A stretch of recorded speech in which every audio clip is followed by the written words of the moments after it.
Hi, friends. Welcome to Coffee Break with Dr. Michele Alignay. It's another month. It's December. How are you, friends? We have been together for quite a while, and I would like to talk about something that connected to our topic last week. And I would like to check on you and how are you this first day of December. Are you okay for the holidays? Are we anticipating a different, challenging, but yet I believe blessed kind of holiday? So, join me for this afternoon for another day of conversation as we talk about something that is critical to many of us, something na alam kong pare-pareho tayo na may matutunan either you are in this stage or you are not in this stage. So, join me for the rest of the afternoon, not the whole afternoon, but join me for the next 30 minutes. Bring your coffee, matapang-tapang ang ating pag-uusapan. And I would like you to come to this coffee break session with an open heart, with an open mind as we talk about midlife and marriage. Posible bang mangyari yan? So alam ko, majority of the ones listening to me are actually the wives. And I am happy kasi, kasi pare-pareho tayo na yan na yan yung ating concern. So ngayon, how are you? Tell me first, on this first day of December, what are you feeling, friends? How are you feeling? What is exactly that's in happening to you? Ano ang nangyayari sa'yo ngayong oras na to? Okay? Can you put there in your in the comment section? Hindi ko na magawa yung watch party ng aking page. Meron bang iba na anyway? So tell me what's happening to you, friends. I'm trying to read your comments. Aba! Hi, Ara! I miss you, Ara. Slimmer, magaling lang akong mag-bronzer. Salamat kay Ara Fernando. Old, I feel old. No, you're not old. You're just tired. May asawang nagko-comment that you feel tired. Okay, matulog ka muna, Mr. Alignay. And then, what else are you feeling? How are you feeling? How are you feeling today? Just finished my class. Later, ako naman ang may class. Grateful, many prayers answered. I just would like to check in with you. Last night, I was reflecting, ano bang topic yung appropriate sa ito? It's December, pero ang dami pa rin nangyayari. But, well, sometimes the Holy Spirit worked that way. And then I was led into thinking that maybe it's time to talk about midlife marriage, something that we don't really talk about. So baka sabihin nyo, nasa 20s or 30s pa lang, nasa 20s or 30s pa lang ako, relevant ba sa akin? I would like you to listen in because it might help you protect your marriage. Na posible pa lang mangyari yun. And it also might help you explain that there are things happening promptly na kailangan na ma-address ngayon pa lang. So, ayan. These are our coffee break, friends. So, yung mga napapagod, magkape muna tayo. So that we can tune into each other. So, the first thing how do we, midlife and marriage, pwede ba siyang magkasama? Yes, pwede. And I would like you to, I have to show you, for those of you who are not familiar with too much with me, in my book, The Beauty of 40, it's about unwrapping the gift of midlife. And I explained there why midlife happened. In summary, midlife, it's like the teenage years of adulthood. Because in midlife, we are transitioning from the early adults, meaning yung ating 20s and 30s, to the golden years, meaning the later years, meaning 50 and onwards. So, technically, nangyayari ang midlife about the late 30s and then going to the 40s. And yung iba, kailan ba matatapos yan? Wala pong cut-off yan. Pero yung kasi, depende yan kung kailan mo mare-resolve yung mga issues. So, posible yung iba, 50 na, nagmi-midlife pa rin. Since iyan ay developmentally, it's considered actually as the teenage or the transition years to the adulthood. So yung sinasabing adulting ng younger years, in midlife, this is the stage of maturity. Sa mga friends ko na nandito sa age na to, late 30s to going 40s, sumagot kayo. Iba maraming bagay na sometimes you don't care anymore. Now, we, in our younger years, naku, ano yung sasabihin ng iba? naku, bagay ba sa akin to? Or dapat ko ba 'tong gawin? And you know, the call of midlife, this stage, sometimes we need to let go of that mindset, and that we have we do not give a damn anymore to what's happening. Yung pinapatulan natin ng sobra when we were younger, in midlife, hindi na natin lahat pinapatulan. Kaya yan yung magandang reflection in midlife marriages or in midlife relationship. So if you are in a relationship, ganun din yung mangyayari. Being midlife, it's like being in teenager. Sa teenager, the hormones are changing because it's called increasing hormones. In midlife, it's called declining hormones because probably it's starting to change because it will lead to menopause or andropause for the male. But in a more mature way, real life is happening. Before, parang we get so ideal. Another area that you would like to think about. Before, we are so ideal. When we were young, we were so ideal. Dapat ito. Ang ganda sana. And then that's why parang we would like everything to work out as planned. There's nothing wrong with that. But now, when we are in midlife, there are some things that you need to let go of to be able to protect the more important things. Hindi na natin papatulan lahat ng maliliit. Kasi minsan, hindi na siya nakakatulong para sa paglago or for us to support the bigger ones. And then that's why in midlife, it's the middle of life inventory. That's what I said in my book. So for those of you who are at the stage, yung pakiramdam mo, shucks, ako yon, and you don't have my book yet, please go to my FB page here, and then you'll see there the first post at the page. It's the link to Facebooks to be able to get a copy of my book. Okay, so it brings a lot of changes that actually we are not in control of. Magtataka na lang tayo bakit yung circumstances is asking us to fine-tune life, to retool ourselves, and then to look at life all over again. Diba, arak, kiber na ang mga bagay. Parang, okay, dati I care about this too much, but now, how come I don't care about? But the biggest issue of this stage is that these are what we call the circumstances of people at this age. Many of us are raising a family or maybe even raising or dealing with teenagers, and then also we're building a career. We would like to make sure that they're okay, but then my career is okay also, my retirement is okay, and also chances are we are at the sandwich generation that we are looking after, not maybe physically, might not be directly, for our aging parents. So kasama yan sa package of midlife. And that's why when we have too much, imagine career, finances, making a living, family life, and then of course even our own children. Nagpapalaki tayo, stress and well-being becomes the common concern. Kaya ang madalas na nasa-sacrifice, ang madalas na nagkakaroon ng bigger concern na hindi natin nararanasan dati, honestly, is our marriages. Do you agree with me? I don't know with you, pero I would like you to reflect. Ano yung dati you care about too much, ngayon wala ka ng pakialam? I would like you to put it there in the comment section, because sometimes we choose our well-being over everything. So you would like to care, but right now I would choose wala muna akong pakialaman kasi hindi na ako okay.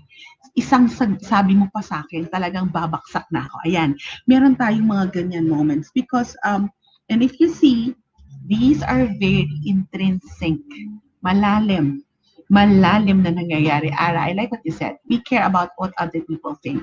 And I think when we were younger, this happened so much, di ba? Yung parang lahat, parang we become uh, too aware of too many things. Yan pa, isa, saying no. Ayan, saying no. SJ, you're here again. Kadalasan, nakakapagod maging mindful. Oo, kasi ngayon minsan ayaw mo nang makialam. Why? Because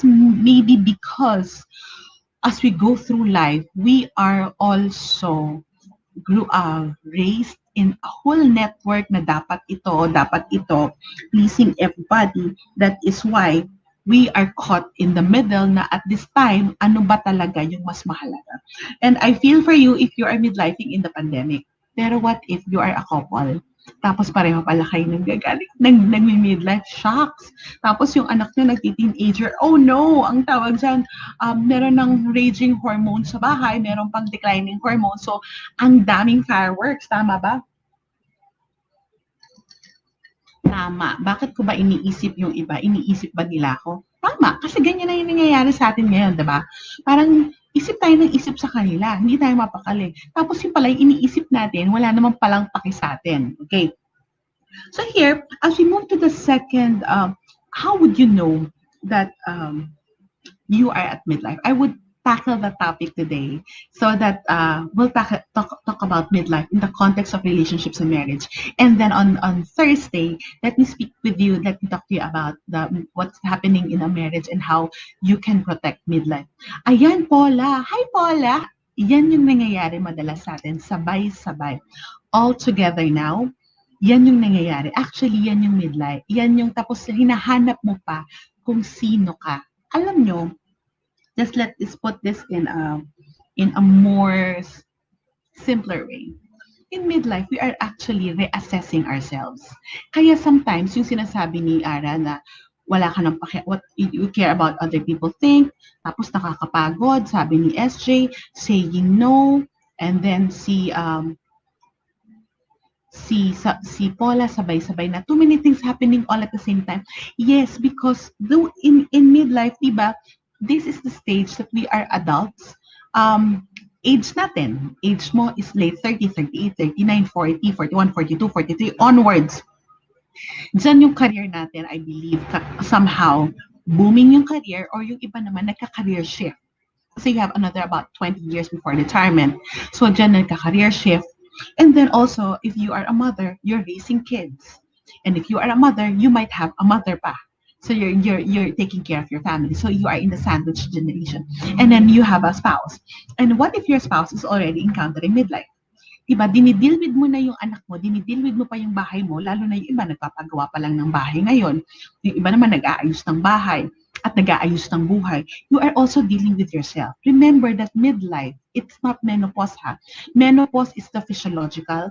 Andropause is the medical side, also the physiological, the hormonal changes that happens to the body. But midlife is connected to menopause and andropause because midlife is actually the psychological happenings that happens developmentally to a person. Is that midlife crisis? No, midlife crisis. Midlife happens to everyone, but it's not a bad thing that can happen. That's the main message of my book. But midlife can happen to you and it can become a crisis if you are not aware of how you would take hold of yourself. Because the challenge of midlife is to be the real you. Can you say that with me? The challenge of midlife is to be the real me. Di ba nung teenager tayo, ganyan yung battle cry natin. I want to be the real me. I want to show the world who I am really. But honestly, we are trying to show the world who we are really.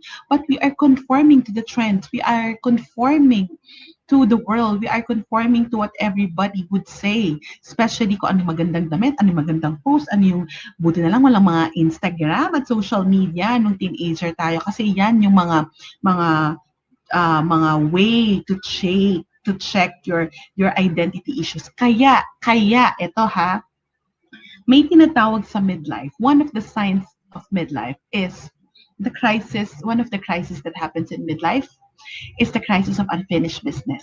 Kaya may mga individuals, eto sabihin ko sa inyo, check niyo yung sarili niyo, check niyo yung partner niyo, kung meron silang mga quote-unquote unfinished business, mga bagay na hindi nila na-achieve nung younger years sila. Gusto ko talagang subukan to gusto ko itong, ito talagang dream ko. Hindi nila nagawa. Chances are, pagdating ng midlife, they would like to revisit it again. So, di ba napakahirap na at this pandemic, is lumalabas yung midlife issues. Pareho kayong nasa bahay, my God, saan pa isasaksak ang hormones, di ba? Kasi baka mag-fireworks na yung issue nyo altogether. And because when you check, in the crisis of unfinished business, connected dyan, is that The sense of purpose, one of the signs is that you feel that your sense of purpose may be draining away. Bakit dati I feel needed? Bakit dati kabi-kabi lang yung projects ko? Bakit dati ako lagi yung nati-take notes sa office or sa organization namin? Pero bakit ngayon parang somebody already newer, may mga mas napapansin, but parang hindi ako? Yes, because bakit ganito yung you keep asking yourself, ito ba talaga yung purpose ko? Gusto ko ba dito sa trabaho nito? Baka iba na yung gusto kong gawin. Kaya yung iba nagka-career shift. Minsan, if you would note, at this age, late 30s onward, it's really midlife. Because they're checking, is my purpose still connected to this work that I'm doing? Am I being true to my life mission, to my purpose, to what on earth am I here for because of this? Tama ka, SJ. Oo nga, saan ko ba isasaksak ang hormones? Tama yan, nangyayari yan. So here, in midlife, meron ka ng hormones, meron ka pang purpose na hinahanap. Andyan yung hormones, yung purpose hindi mo makita. That's why, honestly, if you would check you and your partner, how are you with your sense of purpose? Kaya pag nare-revisit na yung purpose ng tao, parang nagtatanong na siya, parang hindi na ako masaya, hindi na ako fulfilled sa trabaho, but parang ito na yung nangyayari. Ayan, those are the signs that midlife could be happening. Another is that there's another side of the personality asserting itself. Parang dati wala ka namang kibulagi, bakit ngayon ang assertive mo? So, hiritin namin ng asawa ko, kung ako ang assertive, siya ang antipatiko. Kasi mukha siyang mabait, super. And I honor you for being so mabait. But the other side of him is really antipatiko. So I need to deal with his antipatiko self and he needs to deal with my assertive self. So kanya-kanya din lang yan. But the key here is that we are accepting of each other's personality. We know how to deal with each other. Bakit ngayon ganyan siya, dati hindi siya? Kahit tayo mismo, there might be a side of you that is already coming out. Friends, those of you are listening, meron ba kayong nararamdaman that another side of you that might be coming out? Kasi parang, wow, saan galing tong emosyon na to? Oh my God, bakit ganun yung reaction ko? Dati naman, I am not this way. I don't step my foot down. Dati, I don't say no. I say yes to everything. Pero ngayon parang no, no, no, pak, pak, pak, kabi-kabila. There. Because that's another side of personality that might be coming out. Another one. We are searching for a different kind of different kind of relationship. That's one true sign of midlife. Different kind of relationship. Honestly, the kind of relationship that we are looking for at this stage are the stronger and the more authentic, yung totoo. Yung bang we can be ourselves. Kasi wala na tayong pekean. Kaya alam nyo, this pandemic has really filtered kung sino talaga yung mga tao that we can be who we are. Naniniwala ako dyan na sana one of the gifts of pandemic is that we know who our real friends are, and we know who we are, who can we be, who can we be with. Kasi, we want to be real. We want to be focused on what really matters. Hindi na ito yung lahat ng friends hindi na ito yung lahat ng friends mo, makikipagkita ka ngayong Christmas gathering. So alam nyo, di ba ang ganda ng pandemic? We will just enrich the relationships that are more enriching for us. And let me use the word, authentic. Totoo. Can you relate to this, friends? Hindi na lahat oo-ohan mo ang party kahit sa Zoom lang. Because hindi na lahat makikipag-plastikan ka dyan, attend ka ng party, hi, hello lang. It's more social but not relational, di ba? So in this relationship, in this pandemic, it's nice to midlife. Kahit na sabihin mong hindi mo alam kung saan mo isasaksak yung hormone sa bahay, pero mas masasala mo kung sino ka talaga. Kasi we have more moments to muni-muni by ourselves. And we are searching for this kind of relationship. And friends, let's be honest. Kaya itong midlife, in that the stage here is that we are searching for a marriage that is true. Ayaw na natin na, ano ba, ganito na lang ba tayo? Kung ano yung gusto ng mga bata, yun na lang yung susundin natin. Kung ano na lang yung para sa mga bata, wala na bang time for us? Kaya iyan ang yun nangyayari. Because we want to be real and we want to connect more deeply, more fully, and more intimately with our spouse. Kasi in reality, pagtanda naman natin, tayo rin lang yung magkasama. Kaya this is really a warning. This is really a warning for the married. That is why, in the States, the midlife stage is actually more divorce is happening. Kasi parang nothing to share with anymore. Kaya nga, there's an article that I read, can your marriage sustain midlife? Yes, kasi totoo pa ba kayo sa isa't isa o baka you were so busy making a living, making a life that you forget about your marriage. And tandaan natin, in midlife, one of the signs is that we are looking for authentic relationships. Can you put that in the comment section? Looking for midlife is searching for authentic relationship. We are searching for the authentic us. So in effect, we are searching for authentic relationship. Hinahanap natin, sino ba talaga ako? Ano ba talaga yung purpose ko? Pero hinahanap mo rin yung totoong relasyon. Hindi pa cute, hindi plastic, hindi eme-eme lang, hindi social media relationship lang. It's the real kind that you can be who you are and you can journey with a person as you grow older. And that is the authentic relationship. Okay, and then here, and I would like to take off from that. Midlife is really searching. There are other signals of midlife, but it's not related to marriage. I outlined that in my book, The Beauty of 40. Okay, that is why it's the crisis of unfinished business.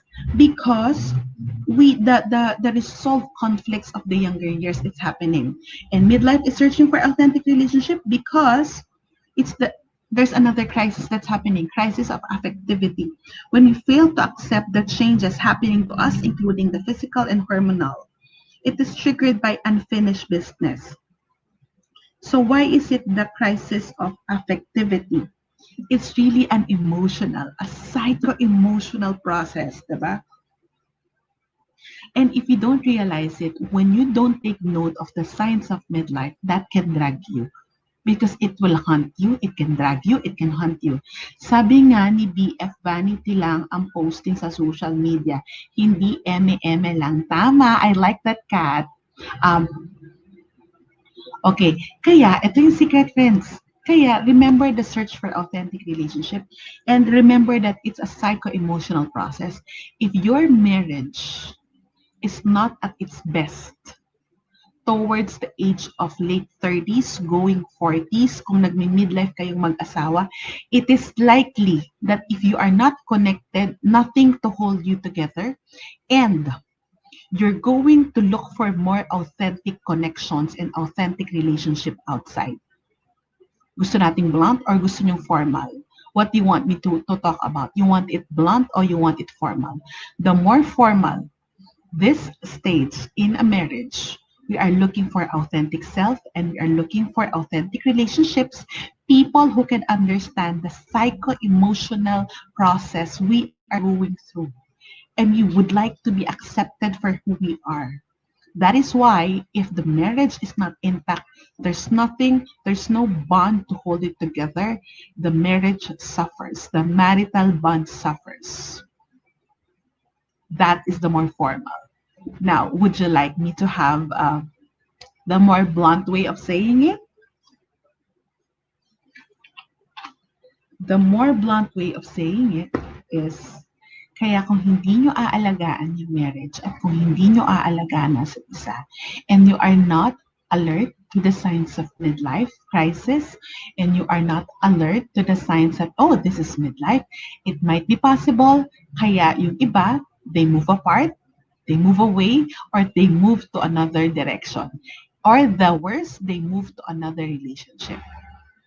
Diyan nangyayari ang infidelity, diyan nangyayari kasi hindi natin inalagaan yung marriage, diyan nangyayari na there's flirting with other women. Kala natin sa younger lang, hindi. Hindi. It can happen. Why? Because, as I said, again, this is a psycho-emotional process. We want to be understood, but our partner wants to be understood also. And we are looking for the real kind of relationship.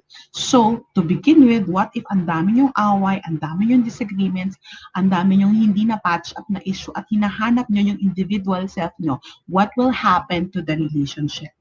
So, and imagine all these things are happening. Sabi nga kanina ni Paula, sabay-sabay. Sustaining and supporting your family. Nagpapalaki ng anak, maybe yung iba. So yan, tama, sumasa kabilang bahay. I like what Kathy was saying. Midlife may be a tipping point. If you make the wrong choices and actions, relationship falls. But after midlife, you become more understanding without sacrificing your true self. Yes, and you become calmer. We are in our 50s with teenage kids. Congratulations to you, Miss Kathy. And that's true because in midlife, we are really, ang poprotektahan natin yung authentic self, the self that God gave us. Tanggal na yung pride, tanggal yung titles, tanggal. That's why the focus of my book, The Beauty of 40, in Journey to Midlife, it's about the authenticity of our self-worth, self-love, kung sino talaga tayo, and then of course, how do we take care of ourselves. So here, sustaining and supporting midlife, it's hard to sustain a marriage to begin with. It's hard to sustain a marriage to begin with. Diba? Totoo yan. So it takes effort. And then, as we move along, maybe about your 10 years married, like me, we just celebrated our 18th year. There's a lot of ups and downs. And we realize it just looking back and reflecting, wow, ang dami nating pinagdaanan. Sobra. Hindi lang halata, pero ang dami-dami nating pinagdaanan. And, it's hard to sustain marriage in itself. And there's ups and downs. It's part of really the marital journey, the relationship journey. Kasama yon.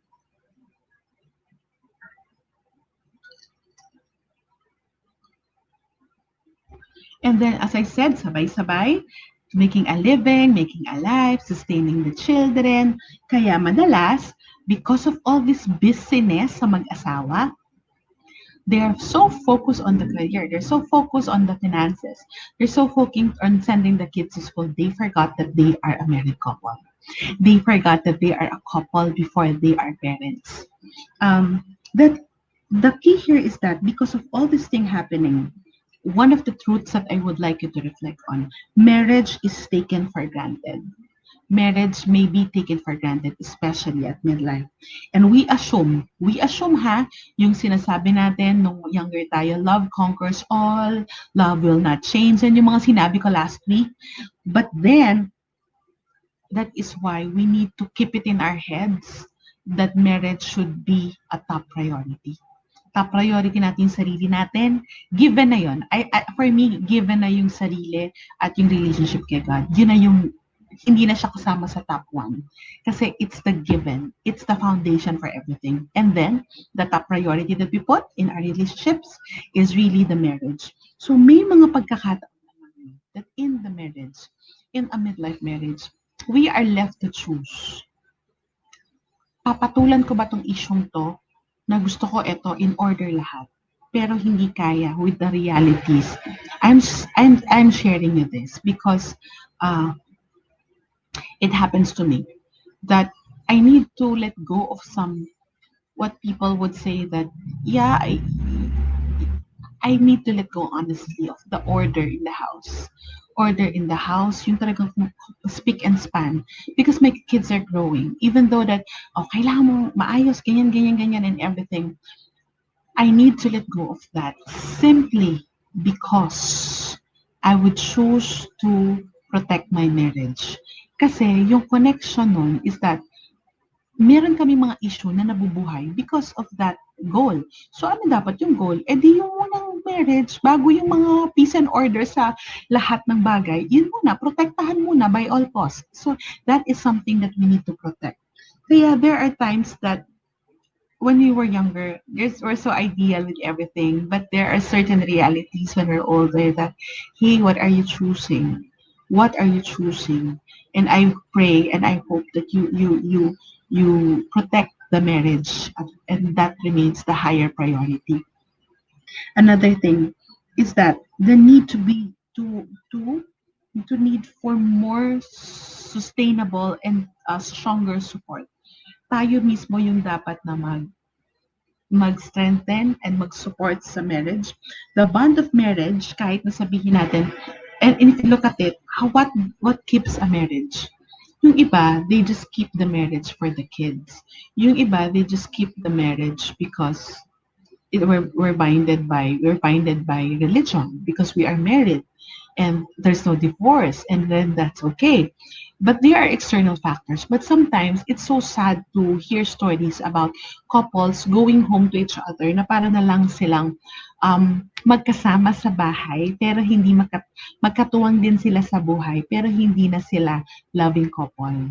No more sex life, no more intimacy, they don't share anything. They're just going through the motions of a family life for the sake of. And it's so sad. And it happens to midlife marriages. As I said earlier, because busy with the kids, busy with making a living, hindi na protektahan yung isa't isa. That is why these are the external. Kaya minsan naman may mga tao na they cannot let go of a marriage or a bond or a union because they feel that paano yung mga bata. So the kids kept them together. But come to think of it, what is really supposed to hold a marriage? It's not supposed to be external. It's supposed to be internal. Nasa loob yung mag-asawa. Di ba sinasabi nga kung gugustuhin may paraan. Kung ayaw, may dahilan. And come to think of it, the need for a stronger support, the bond of marriage is not by religion, by kids. It has to be internal. You are engaged with one another. I like what I read. I read that in this article called Till Grey Do We Part, Can Marriage Survive Midlife by Vivian Diller, at Dr. Vivian Diller. That article is at Psychology Today. I like what it said, that one of the internal motivation of marriage is that the couple is still engaged with each other, not engaged na may engagement ring. So hindi lang yan nangyayari. Ibig sabihin, you are still interested and you keep being interested and you strive to become more interested with each other. Isn't that wonderful? Ang ganda, di ba? You keep being engaged. And when you keep being engaged, like what I do, I'm engaging with you. Kinakausap ko kayo. Connection happens. And the connection of the older marriage is different from the connection of the younger marriage because the connection of an older marriage is the couple have a new kind of respect. Yan yung magandang mangyari. Nag-iba ka, nag-iba ako, pero may respeto tayo at may regard tayo sa isa't isa. That's a beautiful journey. And one thing that you need to realize is that in a midlife marriage, connection is very crucial. Connection with respect. Because this is a transition. You would like to grow old and to go gray with that person. And this is a transition with lots of changes. Our kids are growing. Our kids are changing. The home is changing also. Our career is shifting. And I believe the transition to choose a life na eto, mas gusto ko tong simple. Ayoko na ng mga grand dreams natin na malaking bahay and then after that, pag umalis na yung mga bata, sino mag-aasikaso sa atin, sino maglilinis ng bahay. So that's transition. And it's a season. Midlife marriage is a season. Hindi yan forever. Kaya siya transition. It's a season. And of course, you have to acknowledge the reasons that you have at the moment. Because sometimes there might be reasons that's connected to the past and you have to heal from it. So here in the midlife marriage, you have to take note of what's happening to you here. The transition, the season, the beauty of the season, and the reasons for doing things. We would reflect about how we're going to protect your marriage and to survive midlife on our next episode. So friends, if you have questions regarding marriages and moving to midlife or in the middle of midlife, please put that in the comment section. I would like to end my reflection with this, and we will start with this next week. When connections fade, what will be there to bond the couple together? Kung yung connection nyo, the internal bond, parang glue, what glue will keep you together? When all the things that you were sharing when you were younger is no longer helpful in keeping you stronger, in sustaining the marriage, keeping and bonding together the relationship now in your midlife marriage, what would it take for you to be bonded again? You have to revisit, you have to check, you have to admit And you have to be aware. Where am I now as a person? Am I midlifing? Where is my partner now in his journey? Is he sending signs of midlife? And where are we as a couple? Are we internally motivated to keep the relationship or are we externally motivated? The only way that you can protect is you know what to protect. So, and the only way that you can protect yourself and survive the the midlife crisis is that you have the goal in mind that you would like to keep the marriage and you would work hard to keep the marriage. So that's it for coffee break. I'm giving you some high polluting things to think about. Why? Because December, it may be the season of Christmas. It's also a season where a lot of issues, where a lot of family matters sink in. I've experienced that over the years. So please help yourself, protect yourself, take care of your marriage. That's the only one you got. That's for coffee. That's it for coffee break this December one, and I hope to see you again as we continue on Thursday on how are we going to make marriage survive the midlife stage. So, sana'y napagmuni-munihan nyo na kung nasan kayo. If you have questions, feel free to put that in the comment section. If it's too personal about midlife and marriage, you can just put it in the message section of my Facebook page. Thank you, friends. I hope to see you again next Thursday for another session of Coffee Break with Dr. Michelle. May God bless you all. God bless your marriage, and God bless where you are at the present moment. Thank you, and see you again.